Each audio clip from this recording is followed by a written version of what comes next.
because the previous class was simply the introductory class. My friends, first of all, I'm having a duty to remind you. Actually, we have started 3 different batches. The first batch exclusively in Hindi medium. According to our previous plan, we were likely to start first the English batch. But as a large number of students exclusively from English medium, they got enrolled, and they were creating the persistent pressure to start a separate batch in English medium. So that's why we have started and we have given priority to the English medium batch first. But in future, a third batch is likely to start, that is in English medium.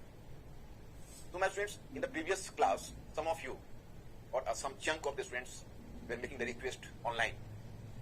It better to let the class be in Hindi medium in conversational style, and study material should be provided in English medium exclusively. Study material already I have just provided to you today. You might have received the study material in PDF form. As for the class, I assure you both the groups of the people, those who are coming exclusively from the English medium and who are from the Hindi belt, non-Hindi belt, their interest would never be hampered, because the basic and all the foundational things I will do in English. But simultaneously, I just try to cater to the interest of both the groups. So those students who find some difficulty in English, I will try to specify some Hindi terms along with the English terms, so that the needs of both different chunks of students should be fulfilled simultaneously. So this is the case. Now, my students, as I have informed you earlier, we have to start from history. Initially, we have just specified the time period for the class 1 hour and 15 minutes for exclusive this history batch. From 10th February onwards, Sachin Arora will join us, and then 2 segments would be opened simultaneously, that is history and geography. This is our priority. The students should be given the education first in history and geography, because after all, history and geography are the backbone of the whole general studies. So this is the announcement which I had done earlier, and even today I have almost repeated the same thing. But from where to start? Now we have to start from history, modern history part, because there is consensus between us, and we have already done a lot of works on history study material. You will be given the study material in advance, 1 day advance, and then the class will follow. So go through the PDF material at your home. Wherever you find difficulty, you should not get disheartened. You have to maintain calm and composure.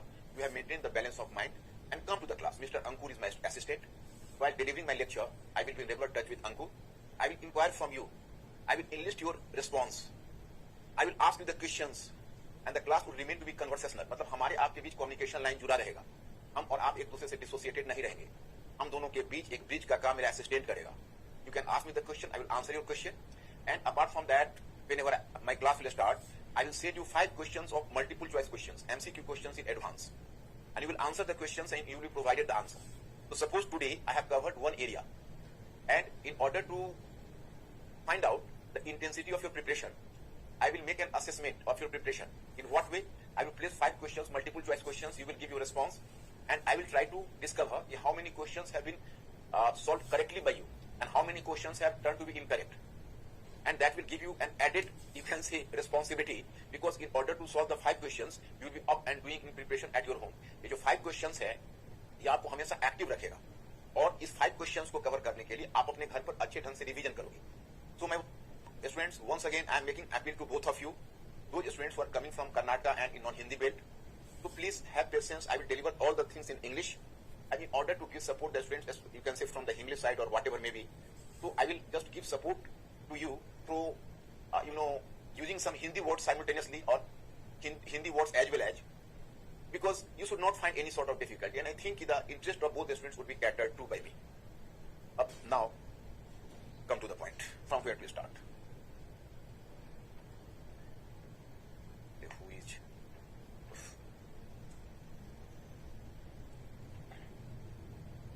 My students, I am coming to this point. In the previous class, I have told you NCERT books. Today, you might have received 2 different sorts of study material. The one sort of study material is what? That is, one sort of study material is, I have just given you the complete notes on the history of 18th century. And apart from that, I have provided you the study material on NCERT books. In NCERT books, the chapters are clear. And simply, on every chapter, I have earmarked here certain subtopics. You will go through subtopic one by one, go through NCERT book, and just try to find out the answer. that will give you the clarity in vision, and that will help you. So in this way, you can cover NCERT book according to my instruction, and you will go through one topic. You will go first of all, you will go through one question here. Then you will try to find out the answer from the NCERT book. मतलब आप इसमें एक question को ऐसे पढ़ना, why are dates important in history, और आप देखोगे NCERT बुक में वहीं पर आंसर दिया हुआ है. उस आंसर से इसको आप अगर आप चाहो, if you like most, so then you can even note it down. That will help you. It is up to you which course of action you people will like, you will do. Or even if you have not to note it down, at least you can go through the pages to pages and try to find out the answer. So that will also give you a mental alertness, and you will be in a position to answer this sort of questions. तो दोनों में से जैसा भी आप चाहें वैसा आप कर लीजिए, नो प्रॉब्लम एट ऑल. एक तो मैंने ये दे दिया है, and you will follow this NCERT books. From time to time, I will ask you the question: why are dates important in history? Tomorrow, I will ask you the question: why are dates important in history? This is the first one question. What should be the basis of periodization in Indian history? What are the drawbacks in James Mill's periodization? You will come to know that James Mill has divided Indian history in three parts: Hindu period, Muslim period, and British period. In the NCERT book itself, it has been highlighted what were the basic loopholes in his nomenclature and the basis of classification. Hindu period. अब Hindu period means कि for ancient history or ancient India, the James Mill just preferred to characterize it as Hindu period. But my students, before 8th century onwards, before 8th century, even the people of ancient history didn't call themselves as Hindu, and they didn't treat themselves as Hindu. It is for the first time, it was the Arabian invaders who preferred the term Hindu for Indians in 8th century. So earlier than 8th century, and 8th century is normally 8th century is associated with the medieval age, today early medieval age. So the people of ancient India could not have preferred to call themselves as Hindu. मतलब 8वीं सदी से पहले, 8th century से पहले जो प्राचीन काल के लोग थे अपने को हिंदू नहीं कहते थे. And whenever you are characterizing as the or calling it the Muslim period, so here you should be informed about the fact that at that time not simply Muslim dynasties were ruling in India. Rather, along with the Muslim dynasties, a large number of Hindu dynasties were also doing the rule side by side. So how can you call them the Muslim period? First of all. Second of all, आखिर, you know, in fact, a large number of, or you can say, although the Muslims belong to the ruling class, but Muslims belong to a minority group. The majority of Hindus, the majority of people were Hindus. And the history is made of not minority group, but rather you can say of majority group. So if the large number of Indians are Hindu at that time, how can you prefer to call them the Muslim period? So even this nomenclature is wrong. मतलब वहां पर James मिल ने जो कहा है मुस्लिम period इसलिए गलत है क्योंकि इतिहास राजा से नहीं बनता है, इतिहास बनता है पीपल से, जनता से.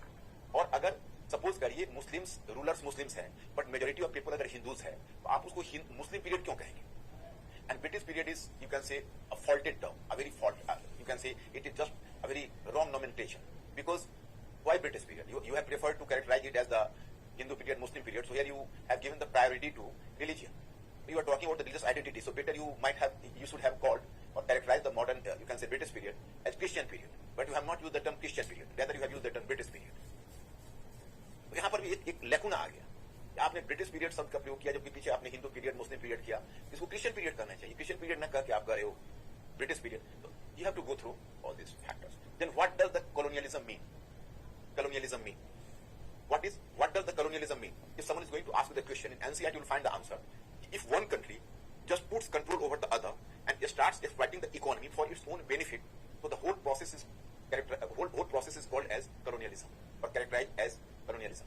If one country just comes to control the other and this country exploits the economy of that another country, so that is known as colonialism. If एक देश, एक country दूसरे country पर अपना नियंत्रण, अपना कंट्रोल स्थापित करता है और उसकी इकोनॉमी को अपने लाभ के लिए, अपने बेनिफिट के लिए एक्सप्लॉइट करता है, तो that is called colonialism.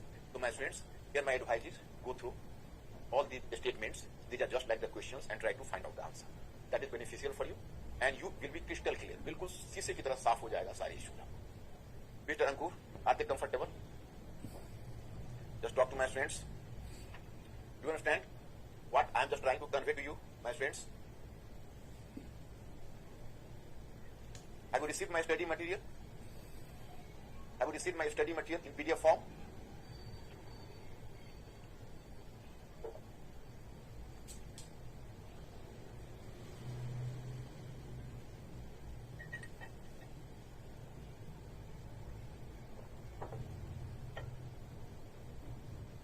Okay, my students.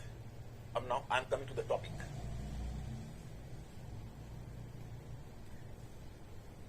First of all, we have started the topic from modern history. Sometimes it appears to be misleading for you how to start from modern history. You have just made me familiar with some young man without giving any information about his childhood, his infant age, you have just made someone familiar with it in his completely an adult position. So it is a bit confusing for you, but no problem at all, my friends. Actually, we will start from modern history. I am giving you some background knowledge. In fact, in history, for the sake of convenience, you divide history in 3 parts. James Mill, his division and nomenclature is faulty, so put James Mill aside. And choose some Indian historians who have given a more rational term for the division of Indian history, that is ancient period, medieval period and modern period. मतलब अब हमारे historians उसको ancient period, medieval period and modern period कहते हैं. Initially, our history was divided into 3 parts. So that is called the tripartite division of Indian history: ancient period, medieval period and modern period. But my friends, some of the scholars who appeared in 1950 and 1960s in parlance of history, or you can say in the circle of historians, this group of historians is characterized as the Marxist historian. So they added a new period in the whole division, and that is called early medieval age, and which is supposed to have started from 750 to 1200 CE. मतलब मैंने आपको बताया कि बहुत सारे जो historians थे उनकी वर्ल्ड हिस्ट्री को भी 3 पार्ट में बांटा जाता है: एंशिएंट, मेडिवल एंड मॉडर्न. तो इन्होंने भी इंडियन हिस्ट्री को 3 पार्ट में बांटा: एंशिएंट, मेडिवल एंड मॉडर्न. लेकिन कुछ हमारे मार्क्सिस्ट हिस्टोरियंस थे, प्लीज आप मत पूछना ये मार्क्सिस्ट कौन है, क्योंकि हम फिर डाइवर्ट करेंगे और हमें दूसरी तरफ जाना पड़ेगा. We are suppose to be diverted from our main course because the Marxist historians where you can say a group of historians who were being influenced by the ideology of Karl Marx. So these historians try to explain the change in history with the rise of feudalism in 750 AD or 700 or 800 CE. So that is called early medieval age. So it was the Marxist historians who added the term early medieval age in the division of history. Yes, Mr. Anbu, is there any question? Oh, right. Shubham, very intelligent question you have posed. That question is quite encouraging for me. You have posed a very apt question, appropriate question. This is true, my friends. Modern. In fact, this term modern for the Battle of Plassey. So this term modern has been coined by the British historians themselves, either British historians or British apologist historians. You can ask me who is the British apologist historians. Those historians who favored the British were known as British apologist historians. मतलब देखो, modern period था, Battle of Plassey से modern period की शुरुआत जो मानते हैं वो कोई और नहीं है, वो ब्रिटिश हिस्टोरियंस ही हैं जो अपने आप की तारीफ करते हैं. मतलब they try to prove that कि from the era our rule started in India to the process of modernisation from that time. Either the British historians or the sir Jagannath Sarkar who is the Indian scholar, but he was under the tremendous influence of the western ideology, और you can say the western influence. तो ऐसे historians ही इसके लिए modern शब्द का प्रयोग करते हैं. My friends, I have just discuss with you earlier the Indian history was having the tripartite division. So this tripartite division: ancient period, medieval period and modern period. Ancient period was supposed to end up to the invasion of Muhammad Ghori and foundation of Delhi Sultanate in the end of 12th century. And medieval age is supposed to have started from there, and that ended up to the Battle of Plassey in 1757. And with the Battle of Plassey, the modern period is supposed to have started. But this view has been outdated, and now this view is, you can say, fell under a tremendous challenge by the new group of historians. The new group of historians are not going to accept this thesis. The modern age, it is the Battle of Plassey which should be given the credit for, or credit as the harbinger of modern age. अब जो नए historians से कहते हैं कि भैया प्लासी के battle, Plassey का जो युद्ध है, वहां से हम modern age क्यों माने? तो अब एक नया विचार आया है, which I have to share with you. According to this new view, or according to this latest view, actually earlier than Battle of Plassey, because Battle of Plassey reversed a process I will discuss with you. In fact, European trade started from 16th century onwards. And with the advent of European companies in India, there was the pumping of gold and silver into India. The precious metal was transferred from Europe to India, or you can say from America to India via Europe. So in India, there was growing prosperity due to the infuse of the precious metal in India. And it was the time, in association with European companies, there was the introduction of cash crops in India. The Indian economy was going to be largely improved, and Indian economy progressed during this period due to cash crops as well as the European precious metal. So in one sense, a process of modernization started from there, that is called the pre-modern age, and Mughal period is characterized as the pre-modern age. Rather, according to this group of historians like Muzaffar Alam, Chetan Singh, Sanjay Subramaniam, etc., when the Battle of Plassey started, the Battle of Plassey disrupted the process, because earlier the British were purchasing the products from India, and according to that, earlier the British as the merchants, they were just active in India, and British were purchasing various products from Bengal and other regions. And in return, the British company was compelled to give the money to India in the form of gold and silver. But after the Battle of Plassey, and particularly after the Battle of Buxar, when the British company started to mobilize the resources from India or from Bengal, so the money of Bengal or the resources from India was being used for the purchase of Indian products, and then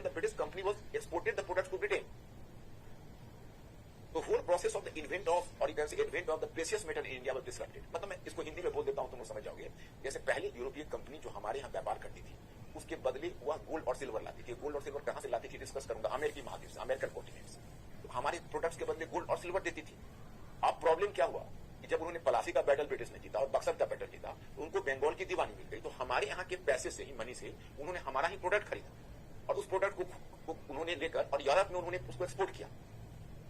और उसको export करके उन्होंने जब profit कमाया, तो पैसा भी अपने का, प्रोडक्ट भी अपने का, तो हमें तो कुछ मिला नहीं। और पहले वो जो परचेज करते थे, तो उसके बदले हमको सोने चांदी देते थे। अब एक जो नया विचार आया है, Shubham, I am answering your question. अब एक नया विचार आया है कि Mughal period pre modern age था और battle of Plassey in fact process of modernisation तो इंडिया में बाद में शुरू हुआ, तो बाद की बात है। लेकिन तत्काल जो बैटल ऑफ प्लासी है, that encourage the impoverishment of India. The impoverishment of India started with the Battle of Plassey because India was turned to be a pauper after the Battle of Plassey because the phenomenon of drain of wealth started.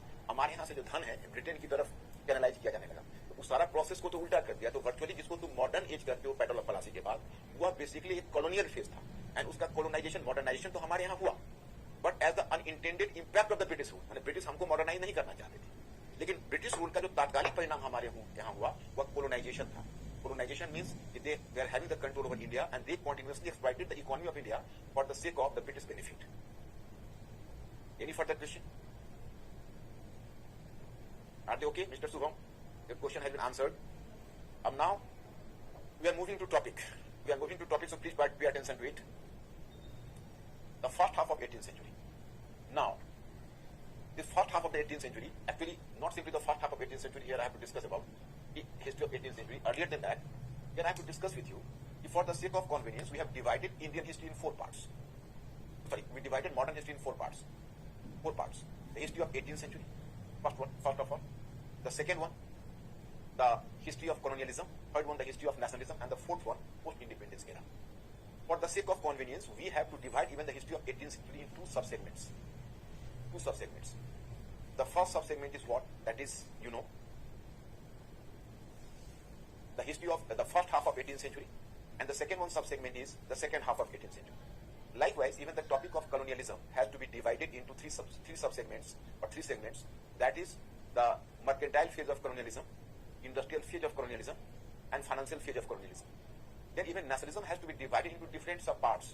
And starting from tribal and peasant movement, we have to cover up to the Indian independence of 1947. मतलब कि हम 4 part में पूरे history को divide कर रहे हैं बच्चे, जिसमें पहला हमारा 18th सेंचुरी का हिस्ट्री होगा। उसको हमने अपने कन्वीनियंस के लिए उसको 2 पार्ट में बांट दिया है। फर्स्ट हाफ 18th सेंचुरी का, यानी पहला आधा, मैंने 1701 से लेकर 1750 तक ये फर्स्ट हाफ कहलाता है, और 1750 से लेकर 1800 तक सेकंड हाफ कहलाता है। और जब तुम दूसरा हो गया 19, उसके बाद फिर कॉलोनियलिज्म, उसको हिंदी में उपनिवेशवाद बोलते हैं, आप लोग जानते ही होंगे। तो कॉलोनियलिज्म को हम फिर 3 सब पार्ट में बांटते हैं। क्यों? तो पहला सब पार्ट है मर्केंटाइल फेज, दूसरा इंडस्ट्रियल फेज और तीसरा फाइनेंशियल फेज। क्योंकि होता यह है कि what is capitalism in mother country, mother और metropolitan state. Which metropolitan state? So here I have to inform you कि the country which develops a colony is known as a metropolitan state, and the country which is being ruled और exploited, that is called a colony. In fact, in metropolitan state, what is capitalism in metropolitan state? So there is colonialism in a colony. For example, you can say, if in Britain there would be the mercantile phase of capitalism, in a colony there would be the mercantile phase of colonialism. मतलब उनके पास जैसा हथौड़ा होता है वैसा ही हमारे against में use करते हैं। तो हम 3 पार्ट में कॉलोनियलिज्म को बांट दिया, नेशनलिज्म को हम बहुत सारे पार्ट में बांटेंगे, और पोस्ट इंडिपेंडेंस एरा में नेशन बिल्डिंग होगा। लेकिन अब हमारा हिस्ट्री शुरू होता है हिस्ट्री ऑफ 18th सेंचुरी से, तो हम वहीं से आपको शुरू कर रहे हैं। देखिए, history of 18th century. History of 18th century consists of 2 parts, the first half of 18th century and that is the second half of 18th century. First half of 18th century में what is our theme? Our theme is the disintegration of the Mughal Empire and the rise of the regional states. So you people may ask, you have directly started from the disintegration of Mughal Empire, but I am not yet familiar with the Mughal Empire. So here I have to inform you, it is just like the thing.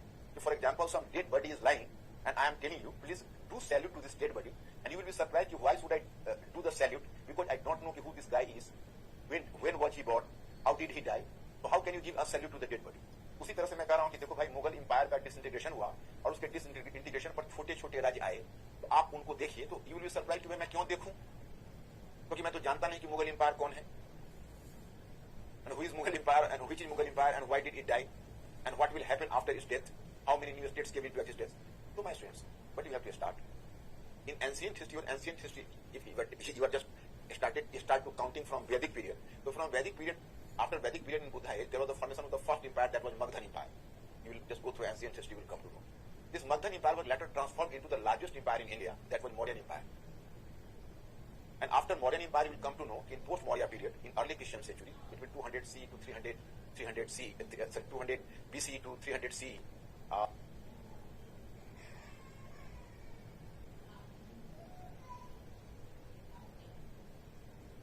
BC means before common era and CE means common era.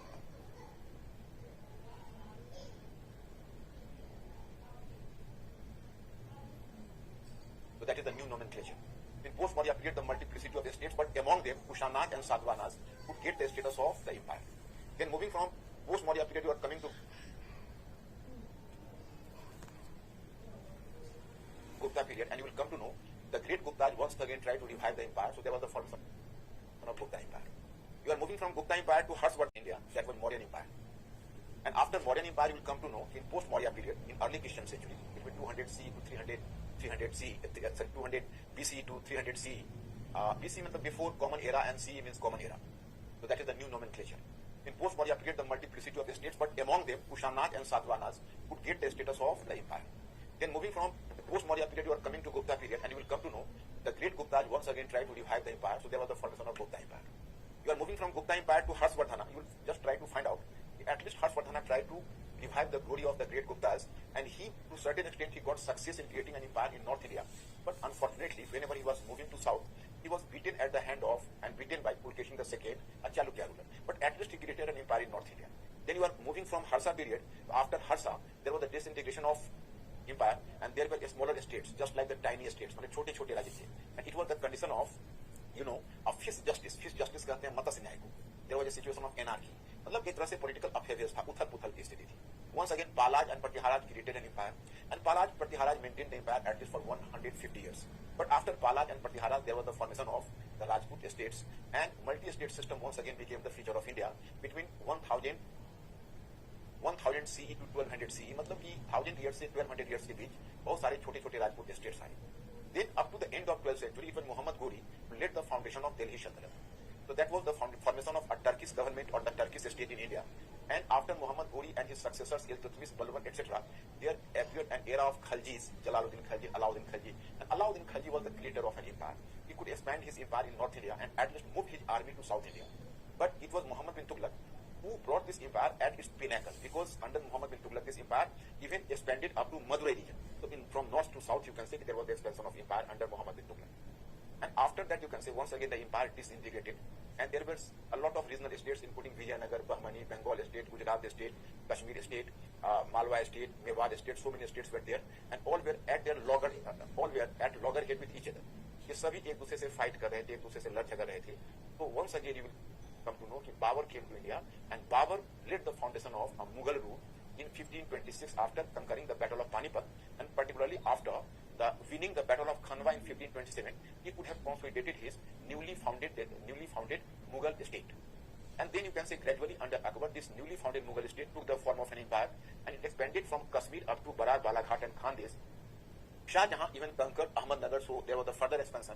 And it was under Aurangzeb, this empire reached up to its pinnacle when it crossed even the river Krishna and conquered Bijapur and Golconda. But the beginning of the end started under Aurangzeb himself, because the process of disintegration started after the death of Aurangzeb in 1707. And then you can say in the Mughal empire, finally there was the demise of this mighty Mughal empire, and there was the rise of the regional states. तो मतलब कि औरंगजेब के death के बाद तुम्हें अब इसके बाद देखो हमें पीछे जाना नहीं, we have not to move backward.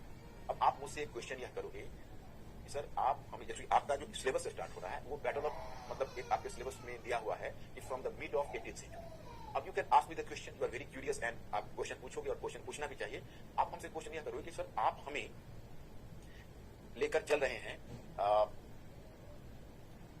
पीछे मतलब कि मुगल एम्पायर के डिसइंटीग्रेशन से, तो हमें पढ़ना है मिड 18th सेंचुरी से. एक्चुअली प्रॉब्लम क्या है, इसलिए मुझे ये एरिया लेना पड़ रहा है. जैसे आप बैटल ऑफ पलासी पढ़ोगे, बैटल ऑफ बक्सर पढ़ोगे, उसके बाद आप expansion of the British rule in India पढ़ोगे. तो British didn't expand into vacuum. British had to fight against existing Indian states. British had to conquer the existing Indian states, and then the British had to transform its company's rule into a big empire. So one by one, Indian state had to be swallowed up by the British, you can say, company's state. The question arises, if you are not having the knowledge of the fact if what was the location of the states after the disintegration of Mughal Empire, then how can you do justice to this topic? मतलब उस समय फिर आपको दिक्कतें आने लगेंगी। जिस समय मैं ये बताऊंगा कि चलो ब्रिटिश ने पलाशी और बक्सर को जीतने के बाद अब ग्रेजुअली ब्रिटिश अपना एक्सपेंशन कर रहा है, तो ये देखो इसको जीत रहा है, मराठे को जीत रहा है, हैदर अली टीपू सुल्तान को कंकर कर रहा है, बंगाल को कंकर किया, अवध को कंकर किया, तो आपके मन में सवाल खड़ा हो कि भाई ये सब स्टेट्स आए कब जो इनको कंकर किया, तो आपको कनेक्टिविटी नहीं बन पाएगी। इसलिए मैं 18th सेंचुरी में पहले आपको कनेक्टिविटी 18th सेंचुरी के फर्स्ट हाफ में बना देता हूं, then you have to move to the second half. And whenever you will start the second half of 18th century, my friends, I will not simply start with the Battle of Plassey and Buxar directly. Otherwise, you will not develop a sense of association with the topic. In order to make you, or in order to help you inculcate your interest into the topic, I have to give you some background knowledge gradually. First of all, I will carry you to European continent. Here, I will make you clear what was the background. European countries prefer to do the sea voyage or will do the geographical discovery. Why geographical discovery started? Why did they were such?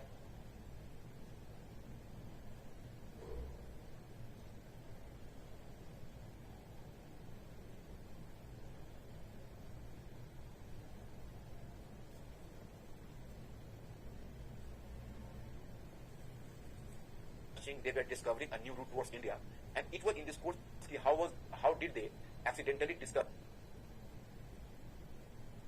the American continent, and in what way discovery of American continent proved beneficial for them?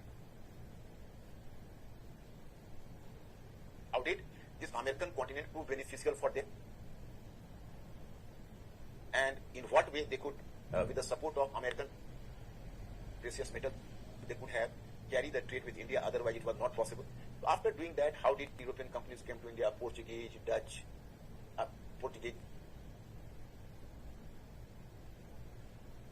British, Spain,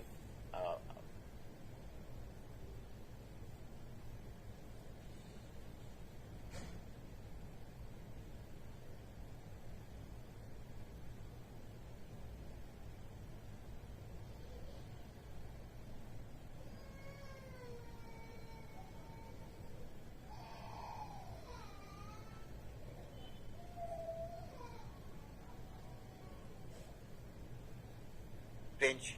Then why did the competition or contest between the French company or British company started? Why did French company could give such a long, you can say, the French company could have given a long reply and a long conflict to the British company? What was the reason behind that? Then how did this Carnatic War take place? Then what happened after the Carnatic War? How did it decide the future of French company in India? Then we have to move to the battle of firstly, why did British company which came to do trade in India, but why did its attention divert from mercantile activities to political activities, and why did it move from a mercantile company to attain the political power in India? Then why did this battle of Plassey take place? Then why did battle of Buxar? What was the difference between the two? तो मतलब हम Europe के background से आपको लेते हुए आएंगे तब यहाँ तक आएंगे, क्योंकि देखो मेरा क्या मानना है कि आप चैप्टर टू चैप्टर केवल पढ़ोगे उससे कॉन्फिडेंस नहीं आएगा। आपको एक टॉपिक को दूसरे टॉपिक से इंटरलिंक करना पड़ेगा, and you have to be thinking creation, you have to think over the topic. Firstly, try to develop a link, and then you have to think over the topic. So, in the history of 18th century, I am here. Now, we are starting with this history of first half of 18th century. During the course of our study, our emphasis will be on the following aspects. I am already, just you can say, sent this study material to you in advance, and even after attending the class, you people are requested to go through the study material in PDF form. Point first, decline of the Mughal Empire and establishment of regional states. We will with decline of Mughal Empire and the establishment of regional states. Point two, why did the Marathas fail to displace the Mughal Empire? But fail to displace or replace the Mughal Empire, because Marathas, I will make you familiar with the Marathas. Marathas was a power to be reckoned with. It created an all India empire, and the Maratha was having the resilience and capability to replace the Mughal Empire as a whole. But why did Marathas frustrated us? Why did Marathas not replace the Mughal Empire at that time? So I will discuss with this issue as well. And the third one part is whether the first half of 18th century should be considered a dark age, or it a period of new possibilities. New possibilities means or it a period of new possibilities. And here I can use a term or a pre-modern age. Pre-modern age. A period of new possibilities. If I will use the term a period imbued with new possibilities, that is a better word. Imbued with means कि नई संभावनाओं से युक्त. मतलब आपसे पूछा जा रहा है, आप क्या समझते हो कि first half of 18th century जब मुगल एम्पायर का जब डेथ हुआ है और उसके ग्रेवयार्ड पर जो बहुत सारे स्टेट्स आ रहे हैं, इसको आप क्या मानते हो? डार्क एज यानी अंधकार का युग मानते हो, या मानते हो कि नहीं कुछ नई संभावनाएं, new possibilities, new potentiality emerge कर रही थी इंडिया? इन दोनों में से आपको इवेल्युएट करना पड़ेगा. So we have to give focus over the three important topics here. अब my students, are you going to be clear? Please give some clue. My students, are you going to be clear? Please give some clue और any further help. I will always inquire from time to time so that you should not feel isolated. We have to move while doing some sort of conversation with each other. We have to move while doing some conversation with each other. So my students, whenever you find difficulty, please pose a question. I am always there to help you. So pre-modern age. Now my students, this is the Mughal Empire. And after disintegration of Mughal Empire, you people have to take notice of the fact that how many states came into existence. These are the, map of Mughal Empire. Now you will come to know, after disintegration of the Mughal Empire, many regional states were established. These states can be divided into following subgroups. Actually, when the Mughal Empire, the disintegration of Mughal Empire started after the death of Aurangzeb in 1707, because Aurangzeb just met a very tragic end. In fact, in 1681, he went to South India, in Deccan, while chasing his recalcitrant means Bhagora ya indisciplined, recalcitrant son, Akbar II. So he was chasing Akbar II and he just moved to, not Akbar II, Akbar. Akbar was the name of his son also. He was chasing and he was a recalcitrant son. So he was chasing recalcitrant son Akbar and he moved to South India or Deccan. So later he decided to have to annex Bijapur and Golconda. In the meantime, the Maratha power became too much formidable and it was almost out of control. और Maratha brigades कहते हैं उनके मतलब लड़ाकू मतलब groups को. So Maratha brigades were active and in the meantime Aurangzeb committed another mistake. He assassinated the son of Shivaji, Shambhuji, who was the ruler at that time, and he mercilessly killed him. So after the departure of Shambhuji, the Maratha became more formidable because now the Marathas brigades became uncontrolled. They were not having any single leader to lead them. So they became independent and they became active in their area of influence and they started to work independently. And Mughal Empire was Mughal Empire persistently failed to have the control over them. So in this way, Aurangzeb was just fell into a catch-22 position. Neither he could return to North India, nor could he solve the problem of South India. So finally in 1707, Aurangzeb died in Deccan, that is near Ahmednagar. The region is called as Aurangabad. Aurangzeb का वहीं death हो गया. तो औरंगजेब के death के बाद उसका जो एडमिनिस्ट्रेटिव स्ट्रक्चर है वो कोलैप्स किया. अब यहाँ पर मैं आपको दिखाना चाहता हूँ कि there were the three different types of states which were created at the graveyard of Mughal empire. At the graveyard of Mughal Empire, three different types of estates were created. So which were the two different types of estates, and third type of estates were already outside of the periphery of the Mughal Empire. These estates didn't come into existence after the collapse, but these estates were already in existence even before the demise of Mughal Empire because they were out of the periphery of the Mughal Empire. तो तीन तरह के estates का मैं यहाँ पर आपको चर्चा कर रहा. एक है successor estates. Founders of these estates were the former officers of the Mughal Empire. Weakness of the Mughal Empire allowed them to behave like an independent ruler. These estates have been discussed below. मतलब these were the old Mughal officers who were ambitious, and whenever they found that now Mughal Empire is in difficult condition, so they preferred to carve out their own region independently. So one of them is Bengal. The founder of Bengal as independent state was Murshid Quli Khan, who was initially appointed as the Diwan of Bengal by Aurangzeb. However, by taking advantage of Aurangzeb's death, he assumed the post of Subedar of Bengal, but he didn't formally sever links with the Mughal Empire. And since, the beginning, there were two separate posts in the Mughal provincial administration, Subedar and Provincial Diwan. These two officers were expected to maintain mutual check and balance, but Murshid Quli Khan later assumed the post of Subedar as well, and thus he became the virtual Nawab. No problem at all, my students. I am making clear what is this. Mughal administration.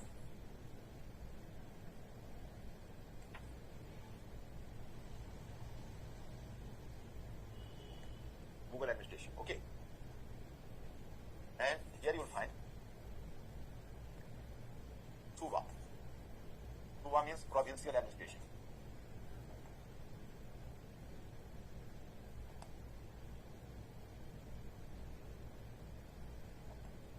Suba means provincial administration. Actually, you are using the term Suba. Suba means province. And in Mughal administration, there was the use of the term Suba for Mughal province.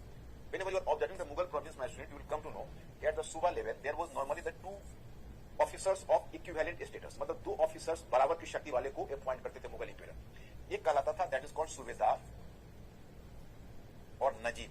Both are the name, subedar और Najib. And the second one name you will come to know that is called diwan. So actually, Mughal Emperor used to adopt a specific formula for having the control over the Suba administration was the formula of check and balance. If the two officers of equivalent status would be appointed in a province, so both the officers would maintain check and balance of each other, and in this way, the Mughal central government could have better control over the provincial government. तो क्या करती थी, जो सूबा होता था उसमें सूबेदार का एक पोस्ट दिया था, उसी को नजीम बोलते थे, and he was accountable for common administration, and another post was the post of दीवान. तो जो पोस्ट ऑफ दीवान था, he was accountable for collecting revenue. वो जो राजस्व है, रेवेन्यू है, उसके कलेक्शन के लिए रिस्पॉन्सिबल होता था. तो मुगल इंपेयर का एक प्लॉय होता था, एक गेम होता था, एक बेसिकली उनका टैक्टिक्स होता था कि दोनों को हम एक ही दर्जे के ऑफिसर्स को बनाए रखें ताकि दोनों में से कोई ज्यादा पावरफुल ना हो. तो you are given the information कि after the death of Aurangzeb in 1707, actually Aurangzeb himself appointed Murshid Quli Khan as the Diwan of Bengal, because he was, after all, he was an expert of revenue, and Bengal was the most prosperous province. It is said that Aurangzeb was in Deccan and he was badly engaged in a war with Marathas and Bijapur and Golconda. At during this critical juncture, he was always waiting for the revenue of Bengal to come, because Bengal used to provide Aurangzeb a substantial quantity of revenue. तो औरंगजेब हमेशा कलकत्ता मतलब बंगाल से आने वाले revenue का डेक्कन में इंतजार करता था. 1707 में जब डेथ हो गया औरंगजेब का, तो अब उसके बाद बहादुर शाह उसका सक्सेसर हुआ, लेकिन उस समय तक सिस्टम वीक हो गया, और खास के बहादुर शाह के बाद और भी वीक हो गया. तो इसमें मुर्शिद कुली खान ने थोड़ा चालाकी की, और 1707 में पहले तो दीवान ऑलरेडी वो था, and then usurped the power of subedar as well, usurped the power of मतलब seize the power of subedar as well. तो he combined in his own personality और in his own post the power of diwan and subedar as well. So then he came to be known as Nawab. Whenever you will find the term Nawab, you have to realize if someone has assimilated the power of Diwan and Subedar both in his personality, then he should be characterized as Nawab. So he became Nawab. So Murshid Quli Khan became Nawab technically in 1717, and he continued on his post up to 1727. In 1727, after his death, when he died, and he was succeeded by his son-in-law Sujauddin. And Sujauddin ruled between 1727 to 1739. And then in 1739, Sujauddin's son was Sarfaraj Khan. He came to occupy the post of Nawab. But he was deposed. Deposed means he was removed and rather assassinated by his own military commander, who was Alivardi Khan. So Alivardi Khan seized the power in 1740, and Alivardi Khan continued on the post of the Nawab between 1740 to 1756. So my friends, Alivardi Khan ban gaya Nawab in 1740 to 1756. Now I will make you familiar with Alivardi Khan whenever I will discuss with you the Battle of Palasi. Because Alivardi Khan was not having any successor, he has to nominate his youngest grandson, that is Sirajuddaulah, on the post of Nawab, and that became a bone of contention, and that just invited the wrath from his other daughter as well as his grandson, and finally it resulted into a conflict, that is the Battle of Palasi. I will discuss this aspect whenever I will teach you Battle of Palasi. हाँ, एक place point of view से मैं तुमको information देना चाहूंगा कि इन बंगाल के नवाब में first Murshid Quli Khan, then Shujauddin, then Sarfaraz Khan, then Alivardi Khan. If someone is going to ask you, अच्छा, one important thing, Murshid Quli Khan he can say, he severed the relationship. It didn't end the relationship with the Mughal Empire. It continued the relationship with the Mughal Empire, and even his successors, you can say, the successor of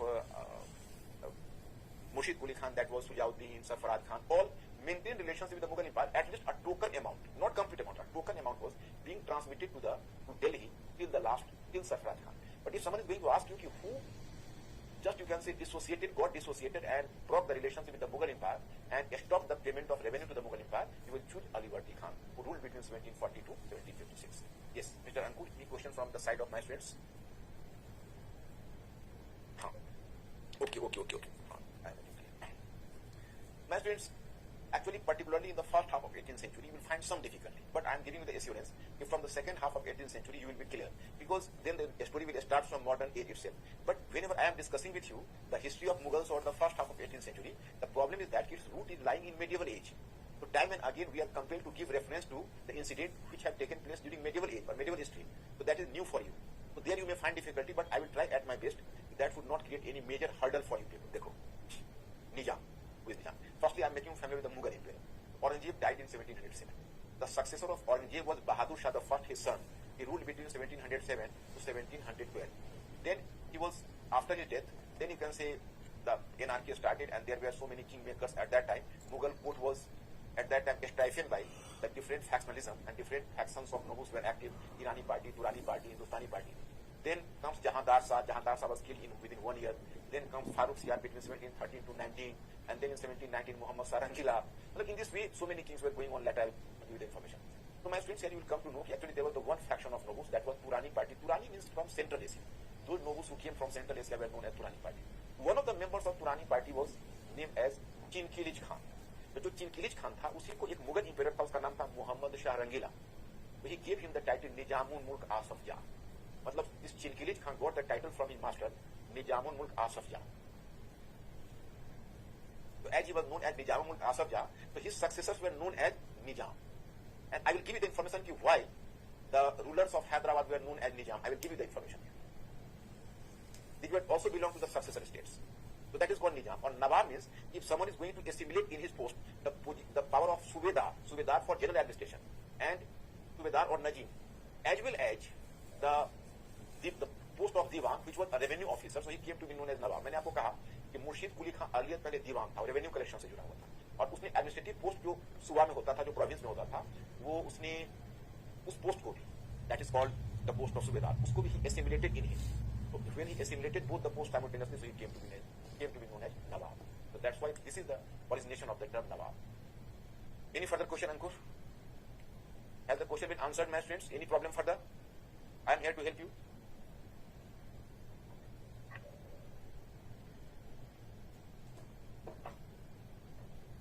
Durrani title था. अहमद साहब दाली जो था, अहमद साहब दाली, he came from Afghanistan, and he was at that time he was an invader. So Ahmad Saab Dali, he was a Pakhtun from Afghanistan. He was enjoying the title Durrani. So sometimes you are using the title like Ahmad Saab Dali, or sometimes Ahmad Saab Durrani. So this is the Durrani term has come from here. And another, what is another, Mr. Ankur? Subedar was accounted for common general administration. Subedar was the administrative post, and Diwan was collection for revenue. Revenue मतलब ना राजस्व.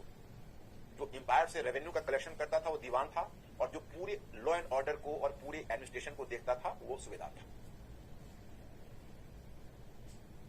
Because it was not beneficial for him, Vaishnavi, it was not beneficial for Alivardi Khan to maintain, so he preferred to sever his relations with the Mughal Empire, because after all the Nawab of Bengal had to give some token amount to Mughal Empire. At least the Nawab of Bengal had to give the token amount. So he was not in a mood even to give the token amount. That's why he severed the relationship with, he dropped the relationship with the Mughal Empire. You will just make the notes on the same pattern. Give me 3 days first. And once I am making the structure, then after 3 days I will give you the suggestion how to deal with the notes. Let me clarify the foundation first.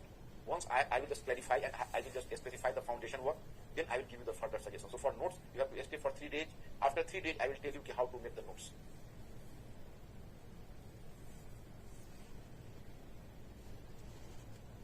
What is? Nizam is the title. It was given by the Mughal Emperor Shah Alam II. It was a title which was given the Mughal Emperor Muhammad Shah Rangila to a Mughal officer. Nizamul Mulk was the title. It is from the term title Nizamul Mulk. The term Nizam has originated, and later Nizamul Mulk came to control Hyderabad, so he was known as Nizam of Hyderabad. I will discuss with you just. So this is, you can say, this is the case of Bengal. Now I will discuss with you about Awadh. As Bengal got free from the clutch of Mughal Empire, even the ruler of Awadh, that is called, the ruler of Awadh is what, that is, his name was Sadat Khan. So Sadat Khan, just like you can say Alivardi Khan, just like Murshid Quli Khan, even Sadat Khan was the, you can say, the ex-Mughal officer. But he carved out a separate state in Awadh in 1722.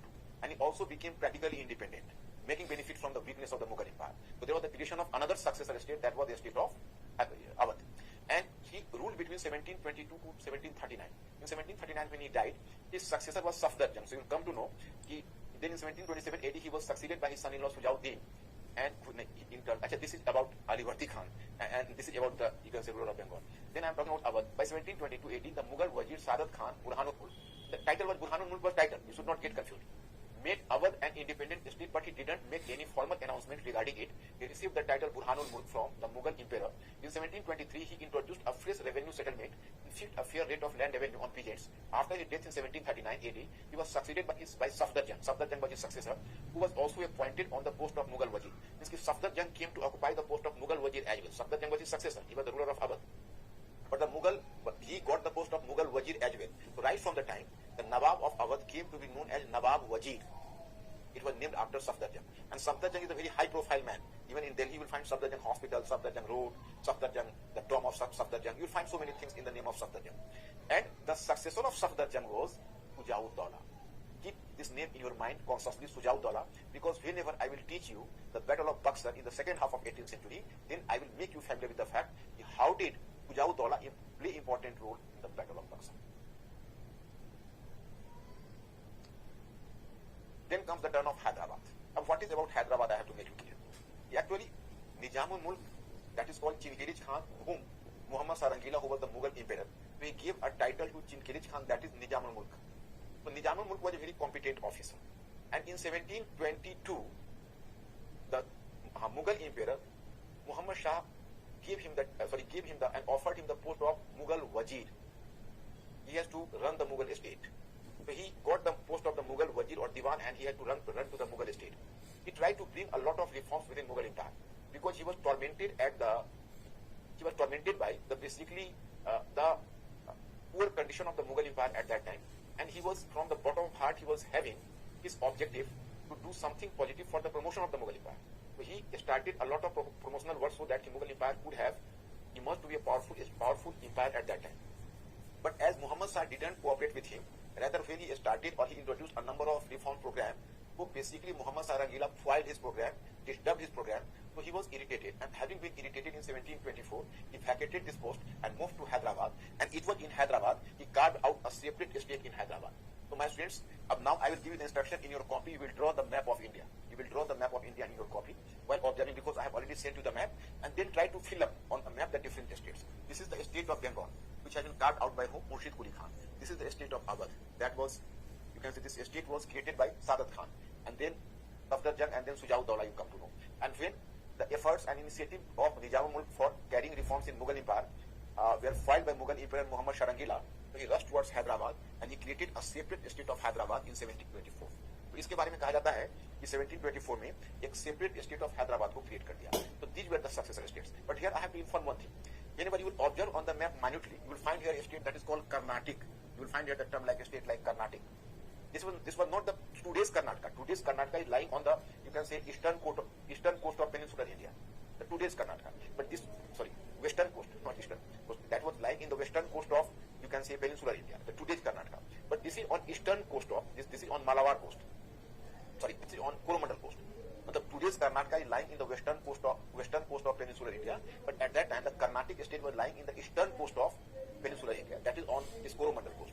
So, in fact, as Hyderabad got independence and got separated from the Mughal Empire at that time, so did Carnatic from Hyderabad state in 1748. So, Carnatic later, you can say, got independence from Hyderabad. So, Carnatic was also the part of the same Mughal Empire. But as Hyderabad got separated from Mughal Empire, so in course of time, even Carnatic separated from Hyderabad. In this way, you can see, among the successor states, you can count the name Bengal, Awadh, Hyderabad, and Carnatic. So, 4 states, my students, you may have recalled. I think you will never forget the 4 states. That is Bengal, Awadh, Hyderabad, and Carnatic. These were the 4 states I have mentioned about.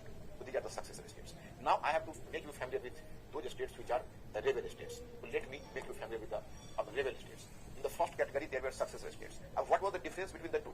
Successor states were created by the old Mughal officers. These were known as successor states. But the rebel states were created by those who just, took the flag of revolt against the Mughal Empire, and taking the flag of revolt, they could have created the new states, and these states came into existence within the territory of the Mughal by revolting against the Mughal Empire.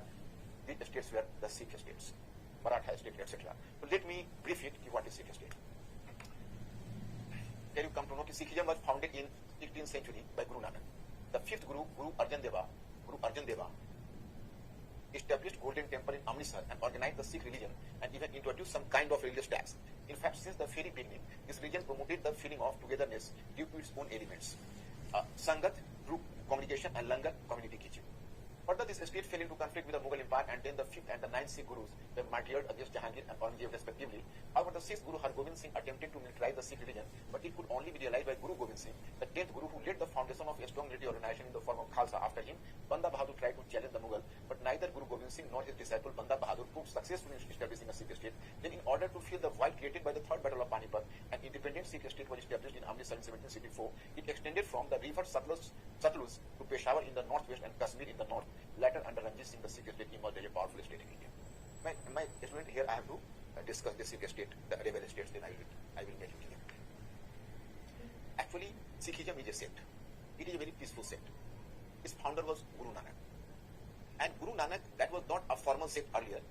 Sikh, this term has originated from Shish. Shish means disciple or pupil. You might have heard about disciple or pupil.